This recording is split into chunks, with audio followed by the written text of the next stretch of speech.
Okay, so what I want to do is I want to remind you what we did yesterday. Okay, right? Yesterday we asked a question. Do you remember what the question was? Right at the beginning, how I introduced the lesson. How do you like pizza? Yeah, who would be jumping for joy if we found out it was pizza tonight? And we went down row 1 and we found 4. the fraction. I think the first one was 3 out of 5. The next one I think was 4 out of 6.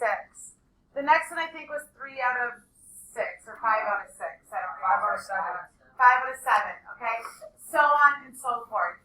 And what we realized yesterday is that a one statistic, one estimate, will not do its job in telling us what the entire class wants or the entire population wants.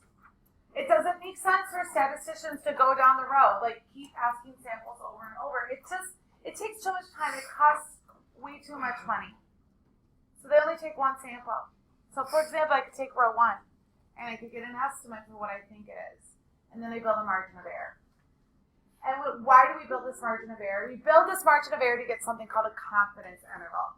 So we can go to Mr. Dull and say, we think that anywhere from a certain percentage to a certain percentage are going to order pizza. And then he can make a decision based on that. Because ladies and gentlemen, that's what statistics is. It's all about getting some numbers, analyzing it, and then making decisions. Any of you who are in sports right now, a decision has been made about you regarding statistics. Anyone who's in music. When I was in music, okay, I played the trumpet. I didn't play very long. And I was second to last chair. A decision was made about me. What was the decision made? You're bad at the trumpet. I'm bad at the trumpet, okay? So, those of you who get jobs, a decision will be made on you even if they're going to take you based on statistics. Now, they could be categorical variable, meaning what college did you go to? It could be a quantitative variable. What's your GPA? It could be a quantitative variable. How many years of experience do you have? Decisions are made on a day-to-day basis based off statistics. So we need to make sure that they are relevant and they're done correctly. So let's talk about the decisions that are made with a confidence interval in regards to pizza. In a sample of 1,000 students, 85% of them said they love pizza. The first thing when you're building an interval that you always want is the estimate, okay? This estimate will either be a percentage or a decimal.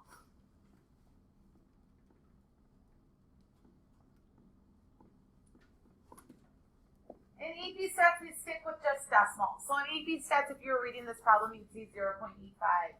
They would say the proportion of the sample that likes pizza or love pizza is 0.85. Okay? So percentage or a decimal. And what the estimate does is it always describes the sample.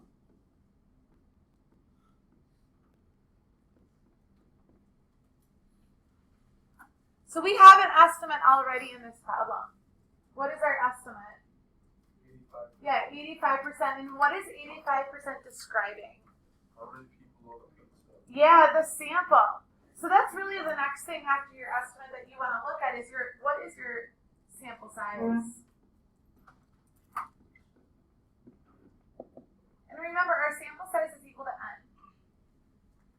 Okay? Our sample size is equal to n.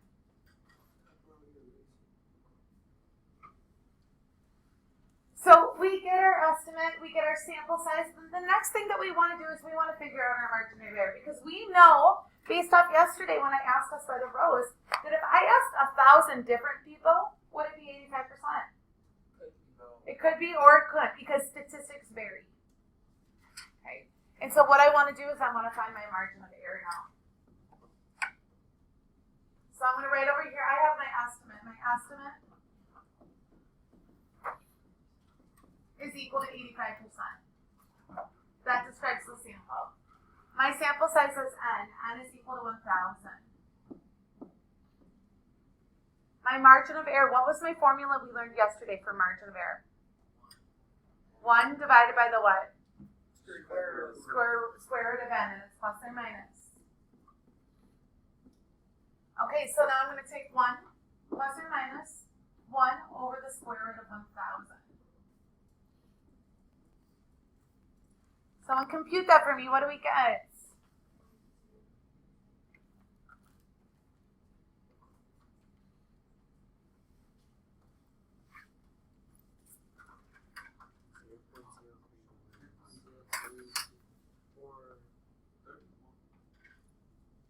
All right. So, am I going too fast, by the way? Are we okay? Or?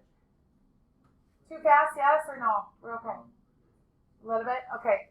We have our estimate, we have our sample size, we have our margin of error. And our margin of error is equal to 0.03.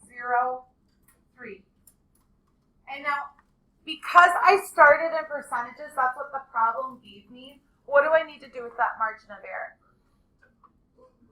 I need to change it to a percent. So that's a little side note. If you start with a percentage, you have to have percentages throughout. If this 85% was a decimal, then you could just keep the margin of error a decimal. So your estimate and your margin of error have to match in terms of, is it a percentage or is it a decimal? Okay. So since we have a decimal, we want to make it a percentage. I can multiply by 100, or I can do what with the decimal place? Move it 2 places to the right. Yeah, 2 places to the right. I have my estimate, I have my margin of error, and now I'm ready to build an interval. Question? Just think about it as it's like it's the in the hundreds place, and since it's 0.3 out of 100, so it's 3%. Yes, you can think of it that way, yes. That's exactly how you think about it. Very good. All right. Step 4, we build an interval. How do we build an interval? Okay. An interval is a lower bound and an upper bound. Your lower bound is equal to, let me actually write out lower bound.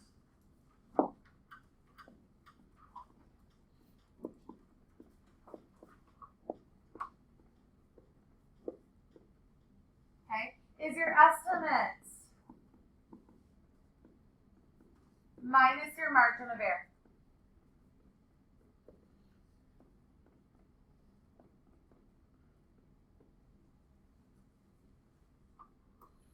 Your upper bound is what? What do you think? Estimate plus. Yes, your estimate plus your margin of error. Very good.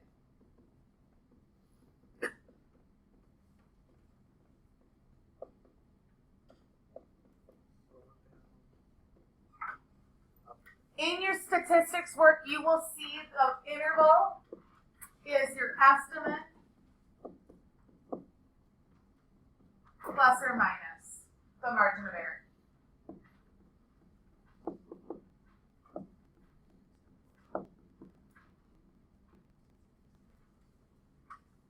Okay, so I need to find my lower bound and I need to find my upper bound. Are we ready or do you need a second?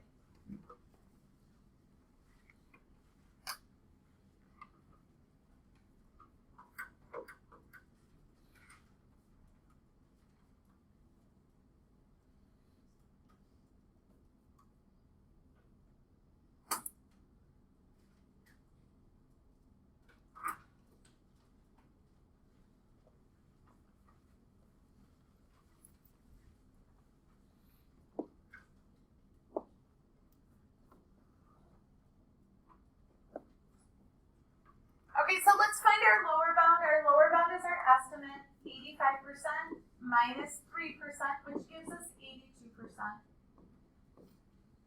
And our upper bound, so I use LB and UB for upper bound and lower bound just to make it a little easier. Our upper bound is 85 plus 3, which is 88%.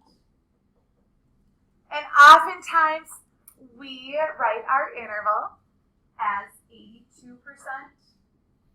comma 88%.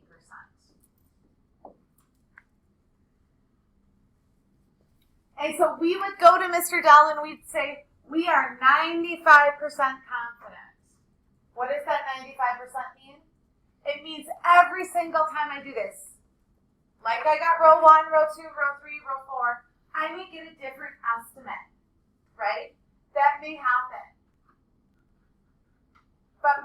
margin of error, I can build an interval. And if I do it 100 times, I take 100 rows and I build an interval, 95 of my rows will capture the truth.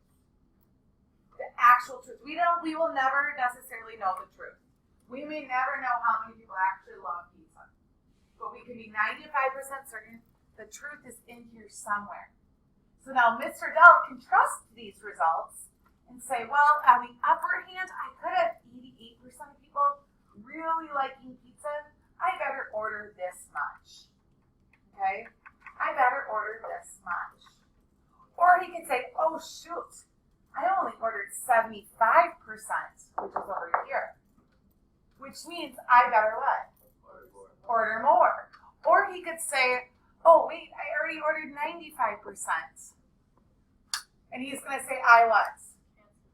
He could cancel an order, or I'm going to have leftovers, right? So I'm going to have leftovers.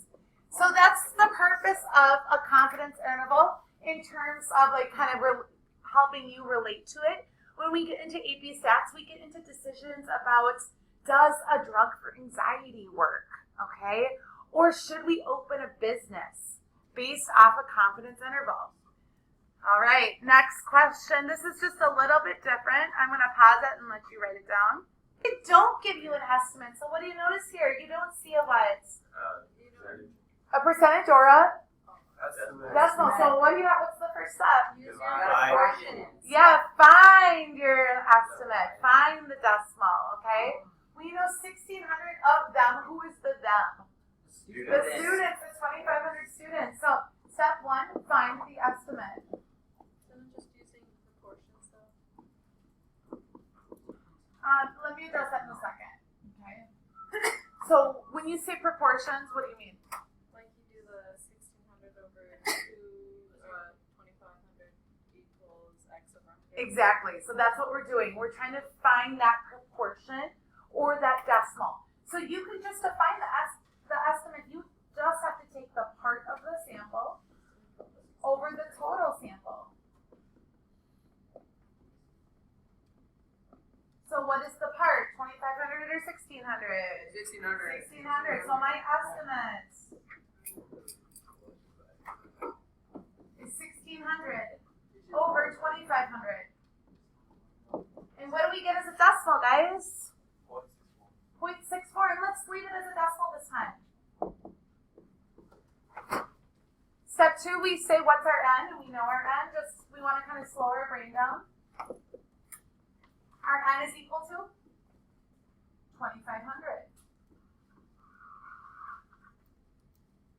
Step three, find your what's. Margin of error. If I put ME, do you know what I mean? Am I going too fast right now? N equals 2,500.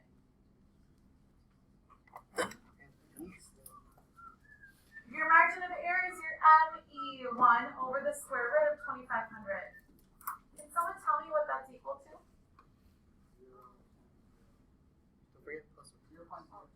0.02. Thank you.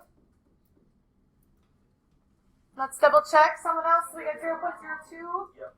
Yes, all right. We have a confirmation.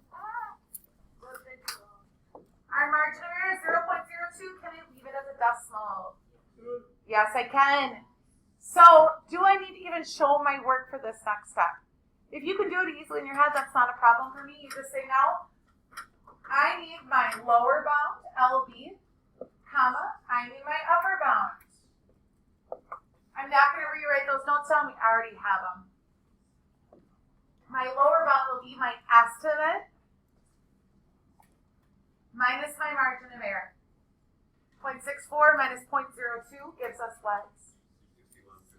0.062. That's fine if you put in percentages. I think it's minus 2, right? Is it 0.62 or 0.062? Okay, let's hold. We have some questions. Is our estimate okay at 0.64? Okay, so I thought I heard with our margin of error is 0.02. Is that correct? Yes? Okay, no, I just want to make sure because I'm having people kind of raise their hands. Okay, and then we're taking our estimate and we're subtracting 0.02. And then we're taking our estimate and we're adding 0.02, which is 0.66. So we can go to the parent committee at the senior advisory committee, and when they say we're going to order t-shirts for everyone, and we know that 62 to 66% of the class likes orange, we know what color of t-shirts we could get. All right.